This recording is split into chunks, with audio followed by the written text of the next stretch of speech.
What if I told you that some of the smartest people in the world are being paid to make you dumber? It's not a conspiracy theory. You've felt it, haven't you? That feeling after an hour of scrolling where your brain feels like mush, where you can't seem to focus on a single task. That's not an accident. That is by design. The social media platforms you use every day are actively shaping your inability to think critically. And in this video, we're going to pull back the curtain and show you exactly how they're doing it, ... And more importantly, how you can fight back. Let's be clear. This isn't another video about how social media is bad. It's a tool. Like any tool, it can be used for connection, education, and positive change. People use it to learn new skills, connect with communities, and stay informed. But it's also a tool that is being used on you. The average person spends over 2 hours on social media every single day, with some reports showing that figure is even higher depending on the region. During that time, you are not the customer. You are the product. Your attention is the commodity being sold to the highest bidder. And to keep that attention, these platforms have created an environment that is fundamentally hostile to one of the most important human skills we have: critical thinking. So what even is critical thinking? At its core, it's the ability to analyze information objectively, to spot biases, to weigh evidence, and to form a reasoned judgment. It's the skill that separates a reasoned debate from a shouting match. It's the mental toolkit that allows you to navigate a complex world without being easily manipulated. It's not about being a cynic. It's about having the humility to question your own assumptions and the rigor to dissect the information you're given. It's the process of asking why. How do I know this is true? And what's the other side of this story? And this vital skill is under assault. We're living through what feels like a quiet pandemic of cognitive degradation. Some studies have found associations between excessive social media use and negative effects on cognitive functions like attention, memory, and decision. This long-term brain rot, used to describe a perceived mental decline from consuming low-quality online content, became so prevalent that Oxford University Press named it their 2024 Word of the Year. This isn't a moral failing on your part. You're not lazy. You are up against a multi-trillion-dollar industry that has perfected the art of capturing and holding your attention. These platforms have become masters of psychological manipulation, and the side effect of their business model is the erosion of our collective ability to think. Society faces a genuine risk, not because we lack access to information, but because we may be losing the ability to process it. Today, we're going to dissect the machine. We will explore the 3 primary mechanisms these platforms use to shape your thinking: the algorithmic echo chamber, the dopamine economy, and the architecture of immediacy.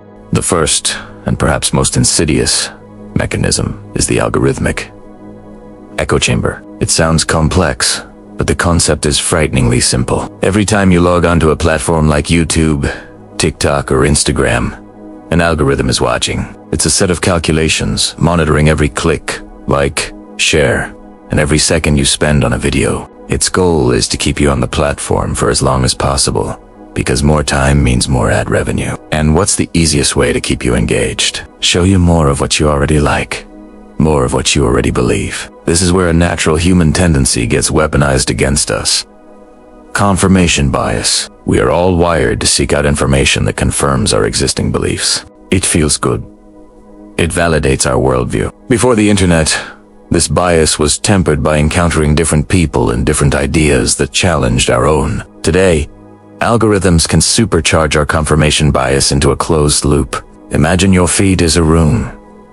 In a healthy environment, that room has open windows, letting in different perspectives. But the algorithm can systematically close those windows. It learns you lean a certain way politically and shows you content that agrees with you, often with increasing intensity. It notices you have a slight anxiety and floods your feed with stories that amplify that fear. Soon, the room can feel completely sealed. The only thing you hear is the echo of your own beliefs, bounced back at you, louder and more distorted each time. This isn't neutral content curation. It's a potential distortion of reality. Research suggests that social media platforms can create environments where users are primarily exposed to content that reinforces their pre-existing beliefs, which may contribute to political polarization. Within this chamber, your beliefs aren't tested, they're magnified. Nuance, disappears. Opposing viewpoints aren't presented as reasonable arguments held by intelligent people. They are often shown as absurd or immoral. This can foster epistemic rigidity, a state where you become so entrenched in your bubble that you can no longer seriously consider an alternative view. The societal consequences of this are massive. It fuels polarization, making it harder for different groups to find common ground because they are, in some ways, operating in different realities. Empathy shrinks, because it is hard to understand someone when the only version of them you see is a straw man built by an algorithm designed to provoke an emotional reaction. This environment is also a fertile breeding ground for misinformation. Within the echo chamber, a lie that feels true can spread like wildfire. A landmark 2018 MIT study focusing on Twitter found that false stories spread significantly farther and faster than true ones, noting that truth takes about 6 times as long to reach 1,500 people. The reason? Falsehood is often more novel and emotionally charged. The exact qualities an algorithm is designed to promote. The algorithm doesn't care about truth, it cares about engagement. And outrage is one of the most engaging emotions of all. For example, a 2018 change to Facebook's algorithm was intended to prioritize meaningful social interactions, but internal documents later suggested this change inadvertently made the platform an angrier place by rewarding sensational and divisive content. You are being trained to seek validation instead of truth. The algorithm does the thinking for you, serving up a predigested worldview that never challenges you and never forces you to grapple with the messy reality of the world. It's a comfortable prison for the mind, and most of us don't even realize we're locked inside. If the echo chamber is the prison, dopamine is the warden. Every time you get a like, a share, a comment, or even just pull to refresh and see new content, your brain gets a tiny hit of a neurotransmitter called dopamine. Dopamine is often called the feel-good chemical, but it's more about anticipation and motivation. It's the chemical that tells your brain, pay attention, this is important. In our evolutionary past, dopamine helped us repeat beneficial behaviors like finding food or making social connections. Social media platforms have hijacked this ancient neural circuit. Research has found that using social media can activate similar reward pathways in the brain as those involved with addictive substances and gambling. The variable reward schedule of a slot machine where you never know which pole is the jackpoties. The same mechanism at play when you re-scrolling. You never know which post will be funny or which notification will be a message from a friend. This uncertainty keeps you pulling the lever again and again. This constant, unnatural level of stimulation can have a devastating effect on our cognitive abilities. Your brain can adapt. Through a process known as downregulation, your brain may reduce its sensitivity to dopamine, meaning you need more and more stimulation to feel the same level of engagement. This can create a state where, the moment you stop scrolling, you feel empty, anxious, and dissatisfied. This process can directly contribute to the erosion of your attention span. A brain accustomed to a new piece of information every 3 seconds on a video feed can become intolerant of slower, more effortful tasks. Reading a book or having a deep conversation can feel agonizingly boring. Your brain is just screaming for its next hit. This isn't just a feeling, it's a physiological challenge. Some research has shown associations between heavy social media use, particularly short-form video, and weaker attention control. The constant context switching may rewire the brain to favor shallow processing over deep, sustained focus. This is the phenomenon of brain rot. You can lose the ability to tolerate boredom, and boredom, counterintuitively, is one of the most important states for critical thought. It's in the quiet moments that we make novel connections, reflect, and engage in the kind of deep thinking that constant stimulation makes difficult. This cycle can also impair our impulse control. The part of our brain that should say, maybe I shouldn't post that angry comment, or maybe I should put my phone down and work, is weakened. Studies have shown a correlation between higher social media use and increased impulsivity. The prefrontal cortex, which is critical for decision-making and self-control, is one of the areas affected by this dopamine imbalance. So when you feel that irresistible urge to check your phone for the 20th time in an hour, that's not just a personal failure, it's a carefully engineered addictive loop. You are in a battle for your own brain chemistry against platforms that profit from keeping you hooked. The final piece of this puzzle is the very structure of the platforms, the architecture of social media is designed for speed, brevity, and emotional reaction. Three things that are fundamentally toxic to critical thinking. Think about the dominant formats. A 280-character tweet, a 60-second reel, a fleeting story. These are not built for complex, nuanced discussion. Instead, they reward simplification. Complex geopolitical conflicts and intricate scientific debates are flattened into bite-sized, emotionally charged nuggets. There's no room for on the one hand. On the other hand, there is only room for slogans, dunks, and hot takes. This environment trains us to think in binaries: good versus evil, Warsaw versus M. This is made worse by the public performance of it all. We are not just thinking, we are thinking out loud for an audience. This pressures us to adopt clear-cut positions to signal our allegiance to our tribe, rather than engage in authentic, exploratory thinking. The goal shifts from understanding an issue to having the correct opinion. When our beliefs are tied to our social identity, a challenge to those beliefs can feel like a personal attack, leading to defensiveness rather than open-mindedness. At the same time, a more subtle process is at play: cognitive offloading. This is the act of delegating our mental tasks to external tools. It's not new. We've used notepads for centuries, but digital technology, especially the AI tools now being integrated into social media and search, has put this on steroids. Instead of working to remember information, we know we can just Google it. Instead of wrestling with a difficult problem, we can ask an AI to summarize it. This convenience comes at a price. Our brains operate on a use-it-or-lose-it principle. The cognitive struggle of recalling information and structuring an argument is the very exercise that builds our critical thinking muscles. When we offload these tasks, those muscles can begin to atrophy. Emerging research is starting to provide evidence of this. Some studies have found a negative correlation between frequent use of certain AI tools and critical thinking skills. The more we rely on these tools to think for us, the less practiced we become at thinking for ourselves. This is particularly dangerous, because AI-generated content can appear plausible, even when it's biased or wrong. We risk losing our ability and motivation to question it. This creates an illusion of knowledge. We remember where to find information, but not the information itself. This can prevent a deep, mental understanding of a topic. We become intellectually lazy. This isn't just about forgetting facts. It's about losing the ability to connect them. Critical thinking is not about knowing things. It's about understanding their relationships and implications. The architecture of social media, therefore, attacks our critical thinking on two fronts. It flattens reality into a simplistic pantomime, robbing us of nuance, and it provides a frictionless way to avoid the hard work of thinking, allowing our cognitive abilities to wither. We've just pulled back the curtain on how these platforms are systematically shaping your ability to think. It's a bleak picture, but understanding the problem is the first step to solving it. If you're finding this analysis valuable and you want to keep learning how to navigate the modern world without sacrificing your intelligence, consider subscribing to the channel. We're all in this together, and my goal is to give you the tools you need to fight back. So, we've established the problem. You are being trained to be more distracted, more biased, and less thoughtful. It sounds hopeless, but it's not. Recognizing the design is the first step to breaking free. You can retrain your brain. You can rebuild your attention span. You can become a critical thinker.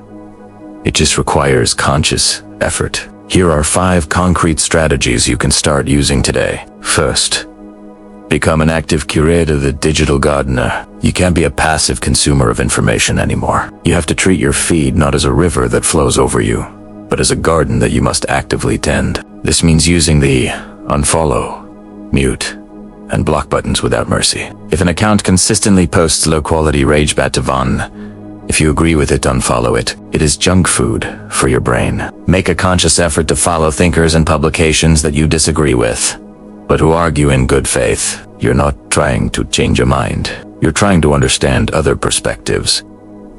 This is the opposite of what the algorithm wants. It wants to keep you in your comfortable bubble. You have to be the one to pop it. This also means being intentional about your sources. Use fact-checking websites. When you see a claim, especially an emotional one, take 30 seconds to open a new tab and verify it from a few different, reliable sources. It feels like work at first, but it quickly becomes a habit. You're building an immunity to misinformation. Your feed is your information diet. Stop eating garbage. Second, Embrace strategic Bodum the digital detox. You must deliberately take breaks from high stimulation activities. This means scheduling regular time away from screens. Start small. Put your phone in another room for 1 hour every evening. No TV, no laptop, just you. It might feel excruciating at first. You'll feel a phantom itch to check notifications. This is withdrawal. Push through it. Let your mind be bored. Go for a walk without headphones. Sit in a park and just watch the world go by. This is not wasted time. This is when your brain does its most important work, consolidating memories and making creative connections. While the popular term dopamine fast is on a scientifically precise concept of resetting your brain, the principle of taking a break from overwhelming stimuli is sound. Even small, regular breaks can make a huge difference in recalibrating your brain to exist in the real world, not just the hyper-stimulated digital one. Third, practice the Steelman technique. Forced empathy. The echo chamber trains us to see opposing views in their weakest, most ridiculous form. This is Stromaning to fight TS. Practice the opposite. Steelman. The next time you see an opinion you disagree with, pause. Try to articulate the strongest, most compelling, most reasonable version of that argument. Argue it better than its own proponents. What is the most charitable interpretation of their position? This exercise is incredibly difficult, but it's a critical thinking superpower. It forces you to move beyond tribal reactions and engage with the substance of an idea. It cultivates intellectual humility by making you acknowledge that there may be valid reasons for disagreement. It doesn't mean you have to agree with them, but it means you have to understand them. In a world tearing itself apart, the ability to genuinely understand an opposing viewpoint is a revolutionary act. Fourth, implement the 24-hour rule. Emotional regulation. The algorithm thrives on your immediate emotional reaction. It wants you to feel a surge of anger and immediately hit share. To counteract this, implement a strict 24-hour rule for any piece of content that elicits a strong emotional response. Did a post make your blood boil? Bookmark it. Refuse to engage. Wait 24 hours. When you come back to it a day later, the emotional charge will have dissipated. You'll be able to look at it with the analytical, rational part of your brain. You can then ask, is this true? Is it presented fairly? What is the creator's incentive for making me feel this way? This simple delay breaks the feedback loop that platforms rely on. It disconnects stimulus from response. You are taking back control and giving it to your rational mind. You are choosing to respond, not just react. Fifth, rebuild your attention span with long-form consumption. Your attention span has likely been fractured by short-form content. You need to glue it back together. The only way to do this is through practice. It's like weight training for your brain. Commit to reading one long-form article every day. Buy a physical book and read 10 pages a day. Watch a documentary without looking at your phone. At first, this will feel like running a marathon when you're out of shape.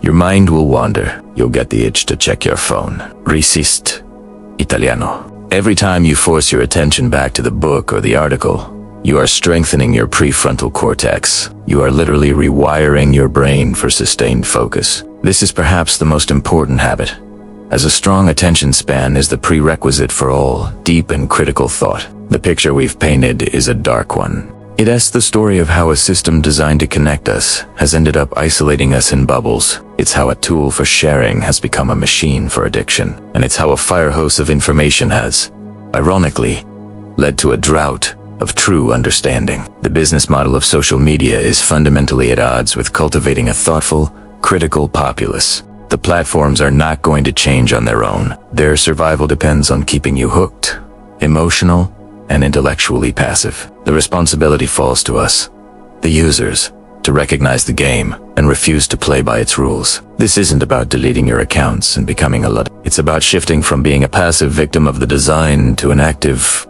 conscious user. It's about digital literacy. It's about recognizing the flaws in the architecture and building your own cognitive defenses. By curating your feed, embracing boredom, steelmanning your opponents, delaying your reactions, and rebuilding your attention span, you are doing more than just something for your own mental health. You are performing an act of rebellion against a system that profits from your distraction. You are declaring that your mind is not for sale. This is a battle for our collective future. A society that cannot think critically, cannot solve complex problems. It cannot distinguish truth from propaganda. It cannot function. The stakes are that high. So the next time you pick up your phone, remember the choice you're making. Will you be a product, passively consuming what the algorithm feeds you? Or will you be a person, using the tool on your own terms? Protecting your mind is the most valuable asset you have. The choice is yours. If this video has helped you think more critically about the platforms you use, please share it. The more people who understand these mechanisms, the better our chances are of fighting back. Subscribe for more content designed to help you think, not just react. And let me know in the comments, which of these strategies are you going to implement first? Let's start the conversation.